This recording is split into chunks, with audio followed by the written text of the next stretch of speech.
Assalamualaikum semuanya, saya Amanda Rama Parawansa, NIM 1901121. Saya berasal dari Manajemen Industri Catering 2019 di Fakultas Pendidikan Ilmu Pengetahuan Sosial, Universitas Pendidikan Indonesia. Di video kali ini saya akan membahas tentang job desk, tupoksi, dan rencana yang akan saya hadapi nantinya di dunia pekerjaan.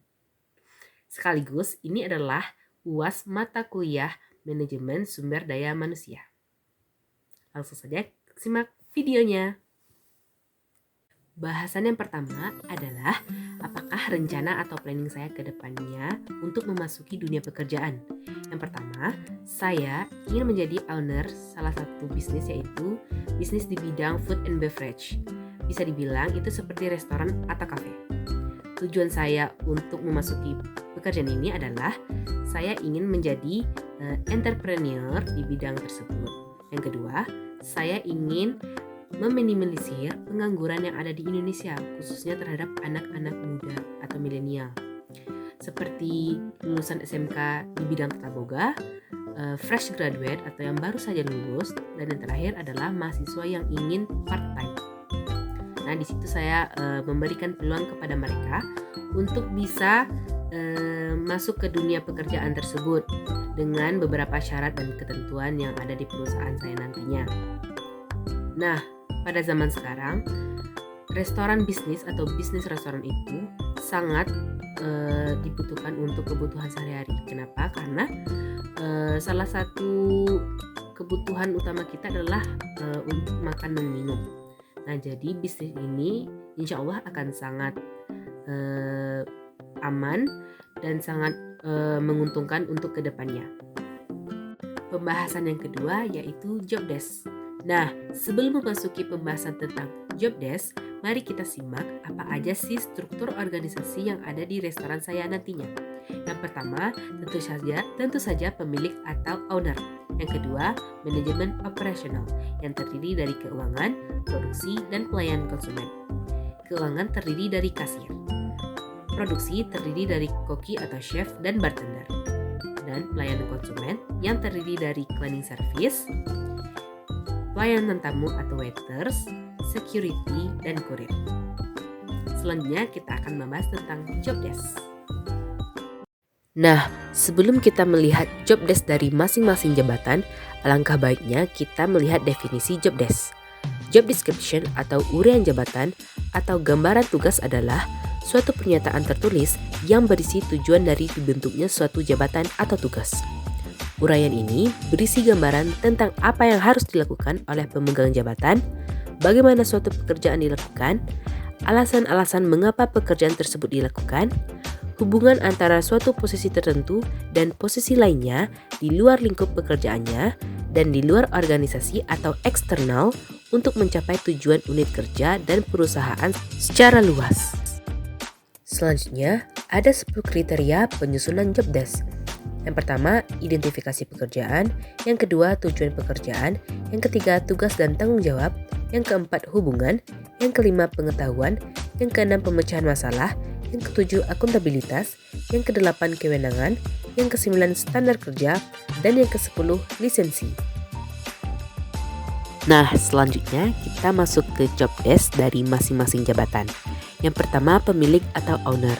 Tugas dan fungsinya menyediakan biaya, melakukan kegiatan administrasi, memberikan tugas kepada karyawan, memimpin perusahaan atau restoran, membuat SOP restoran, bertanggung jawab atas kerugian, dan mengembangkan strategi bisnis.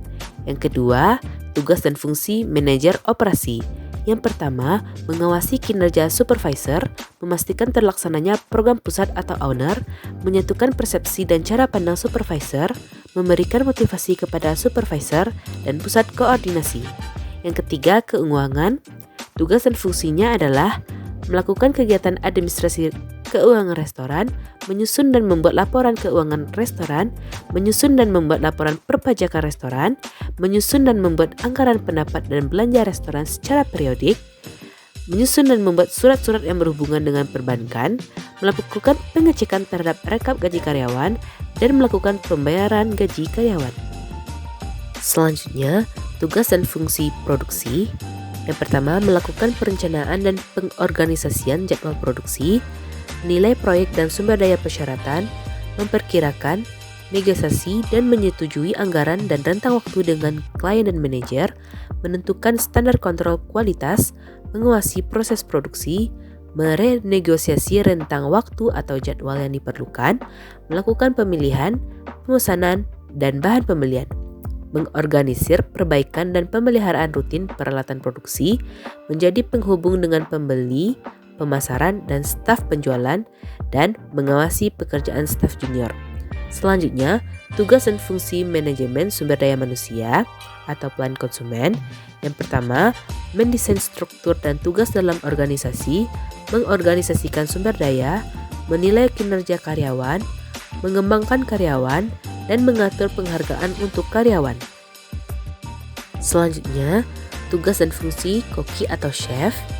Pertama, bertanggung jawab atas terlaksana tugas-tugas dan pekerjaan berdasarkan standar operasional kitchen. Kedua, bertanggung jawab atas pengadaan bahan-bahan makanan yang menjadi bagian dalam penjualan produk kitchen itu sendiri. Memesan atau mengawasi pemesanan barang serta bahan makanan pada gudang dengan melakukan koordinasi dengan storeman dalam penataan pengadaan barang dan pengambilan barang. Merencanakan dan menyusun menu berdasarkan tipe menu yang disesuaikan dengan ikon dari restoran tersebut seperti Western food, Indonesian food, Mediterranean food, dan lainnya.